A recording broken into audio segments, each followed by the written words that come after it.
सानी मैया की जय। बगिया से फुलवा मांगाए रहे अपने पूजन बिना, अपन पूजन बिना हो। पहले चढ़ी गयो सानी माई के बेदिया, देखत नीक लाग, देखत नीक लागई हो। पहले चढ़ी गयो सानी माई के बेदिया, देखत नीक लाग, देखत नीक लागई हो। हटिया से सेनुरा मांगाए रहे अपन सोहागे बिना, अपने सोहागे बिना हो। बहिनी चढ़ी गयो सानी माई के सेनुरा, देखत नीक लागई, देखत छवि लागई हो। बहिनी चढ़ी गयो सानी माई के सेनुरा, देखत नीक लाग, देखत छवि लागई हो।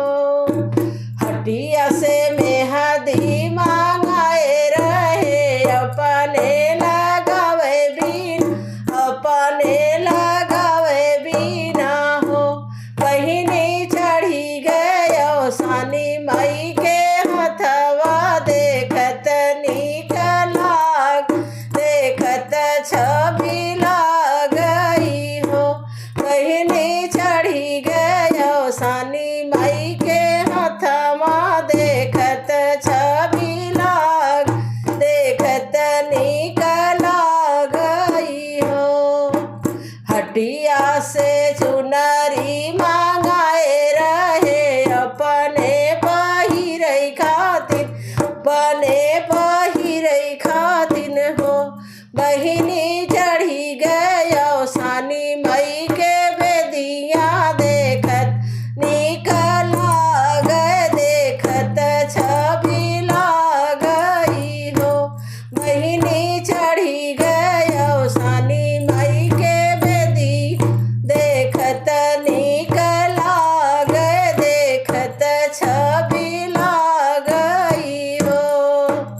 मटिया से पेड़वा मांगाए रहे अपन खाए के बिना, अपने खाए के बिना हो।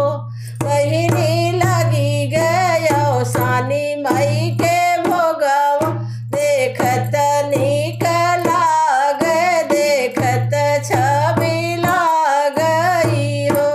बहिनी जगी गयो सानी माई के भोगवा, देखत नीक लाग, देखत छवि लागई हो। हटिया से पनवा मांगाए रहे अपन सवा देवी ना, अपने सवा देवी ना हो। बहिनी चढ़ी गयो सानी माई के बेदिया, देखत नीक लाग, देखत छवि लागई हो। बहिनी चढ़ी गयो सानी माई के बेदी, देखत नीक लाग, देखत छवि लागई हो। बोलो सानी मैया की।